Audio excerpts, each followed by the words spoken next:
27 रजब उल मुरज्जब, जिसे शब मेराज कहा जाता है, बड़ी ही आज़मत, फजीलत और बरकतों वाली रात है। दुआओं की कबूलियत की ये शब, अल्लाह तबारक व तआला ने शब मेराज हमारे आका सल्लल्लाहु तआला अलैहि वसल्लम को अज़ीम शान मौजज़ा अता फरमाया। नाज़रीन, शब मेराज बड़ी ही फजीलत और बरकत, अज़मत और दुआओं की कबूलियत की ये शब है। शब मेराज की जहाँ बहुत सारी खुसूसियात हैं, इन खुसूसियात में से एक खुसूसियत, एक फजीलत ये भी है कि हमारे आका सल्लल्लाहु तआला अलैहि वसल्लम ने शब मेराज अल्लाह तबारक व तआला से बिला वासिता सूरतुल बकरा की आखिरी 2 आयात सुनी, यानी डायरेक्ट सुनी। और इसी तरह सूरह वद्दुहा और इसी तरह सूरह अलम नशरह, ये भी शब मेराज आपने बिला वासिता सुनी।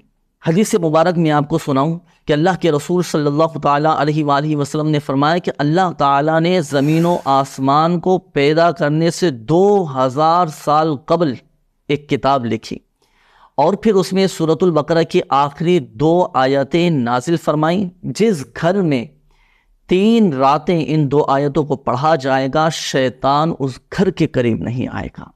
इसी तरह एक और मकाम पर प्यारे आका सल्लल्लाहु तआला अलैहि वसल्लम ने इरशाद फरमाया कि जो शख्स सूरतुल बकरा की आखिरी 2 आयतें रात में पढ़ेगा उसे किफ़ायत करेंगे, और वो सूरतुल बकरा की आखिरी 2 आयतें उस रात की इबादत के कायम मकाम हो जाएंगी। और इसी तरह एक कौल ये भी है कि उस रात में नाजिल होने वाली आफतों से, बलाओं से वो महफूज हो जाएगा। नियत फरमाएं कि इंशाअल्लाहुल करीम रोज़ाना की बुनियाद पर इन 2 आयतों की तिलावत करेंगे। ये वो मुबारक आयतें हैं कि शब मेराज हमारे आका सल्लल्लाहु तआला अलैहि वसल्लम ने अल्लाह ताला से बिला वासिता इनको सुना था। बल्कि हकीमुल उम्मत मुफ्ती अहमद यार खान नईमी रहमतुल्लाह ताला अलैह फरमाते हैं कि सूरतुल बकरा की ये आखिरी 2 आयतें जो कोई पढ़े तो मुफ्ती अहमद यार खान नईमी रहमतुल्लाह ताला अलैह फरमाते हैं कि दुख, दर्द, रंजो गम सब अल्हम्दुलिल्लाह से वजल दूर हो जाएंगे। तो नाज़रीन, नियत कर लीजिए कि रोज़ाना की बुनियाद पर सूरतुल बकरा की आखिरी 2 आयतें पढ़ने की नियत फरमा लीजिए। इंशाअल्लाहुल करीम दुख, दर्द, गम, रंज सब दूर हो जाएंगे और शैतान की शरारतों से, शैतान के शर से भी इंशाअल्लाहुल करीम हिफाजत रहेगी। आज मैंने आपको कुछ बातें बतानी है कि जो आपने रजब में करनी है। सुभान अल्लाह, रजब में एक रात आती है और एक दिन आता है जो बड़ा ही मुबारक है।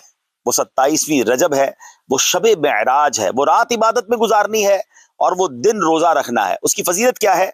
नबी पाक अलैहिस्सलाम का फरमाने आलीशान है कि हज़रत अबू हुरैरा रज़ियल्लाहु तआला फरमाते हैं, जो कोई 27वीं रजब का रोजा रखे, अल्लाह अज़्ज़ व जल उसके लिए 60 महीने के रोजों का सवाब लिखेगा। अल्लाह अकबर। इसी तारीख को नबी पाक अलैहिस्सलाम को मेराज शरीफ का अजीम शान मौजज़ा नसीब हुआ। चुनाचे इस दिन जो रोजा रखता है, नबी पाक अलैहिस्सलाम फरमाते हैं, रजब में एक दिन और रात है, जो उस दिन रोजा रखे और रात कयाम यानी इबादत करे तो गोया उसने 100 साल के रोजे रखे। फरमाया 100 बरस की शब बेदारी की, और ये रजब की 27वीं रात है। तो पता चला 27वीं शब को इबादत करनी है, 27 रजब को रोजा रखना है। अब आइए, हमें इस रात कुछ नवाफिल पढ़ने हैं। वो क्या है? रजब में एक रात जिसमें नेक अमल करने वाले को 100 बरस की नेकियों का सवाब है, वो 27वीं शब है, 27th नाइट ऑफ रजब। जो इसमें 12 रकअतें इस तरह पढ़े कि हर रकात में सूरह फातिहा और कोई एक सूरत, और हर 2 रकात पर अत्तहियात पढ़े, और 12 पूरी होने पर सलाम फेरे। उसके बाद 100 बार ये पढ़े, सुब्हानल्लाहि वल्हम्दुलिल्लाहि वला इलाहा इल्लल्लाहु वल्लाहु अकबर। और फिर इस्तिग़फ़ार 100 बार पढ़े, दुरूद शरीफ 100 बार पढ़े, और दुनिया और आखिरत में से जिस चीज की चाहे वो दुआ मांगे। सुबह रोजा रखे तो अल्लाह पाक उसकी सब दुआएं कबूल फरमाएगा, सिवाय उस दुआ के जो गुनाह के लिए हो।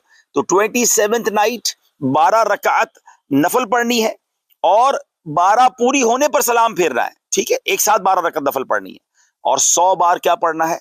सुब्हानल्लाहि वल्हम्दुलिल्लाहि वला इलाहा इल्लल्लाहु वल्लाहु अकबर। 100 बार अस्तगफिरुल्लाह रब्बी मिन कुल्लि ज़ंबिन व अतूबु इलैहि पढ़ ले। 100 बार कोई भी दुरूद शरीफ पढ़ ले, फिर दुआ मांगे, इंशाअल्लाह दुआएं कबूल होंगी। किसी परेशानी में है, किसी बीमारी में है, किसी तकलीफ में है, तो ये रजब की 27वीं शब को टारगेट बना ले। इंशाअल्लाह इबादत करें, 27 रजब का रोजा रखें और ये नफल पढ़ लें। معراج کی روایات میں یہ ہے کہ جب نبی پاک علیہ السلام مکہ مکرمہ سے مسجد اقصیٰ پہنچے. اچھا یہ بھی بڑا ریلیونٹ کوسچن ہے کہ جب رب نے اپنے پاس بلانا تھا تو مسجد اقصیٰ کیوں لے جایا گیا؟ ڈائریکٹ نبی پاک آسمانوں کی طرف چلے جاتے، سدرۃ المنتہا پہنچ جاتے، بیت المقدس کیوں لے جایا گیا؟ سبحان اللہ. تو وہاں نبی پاک کے آپ کے شان اور آپ کے مقام کے اظہار کے لیے آپ کو بلایا گیا.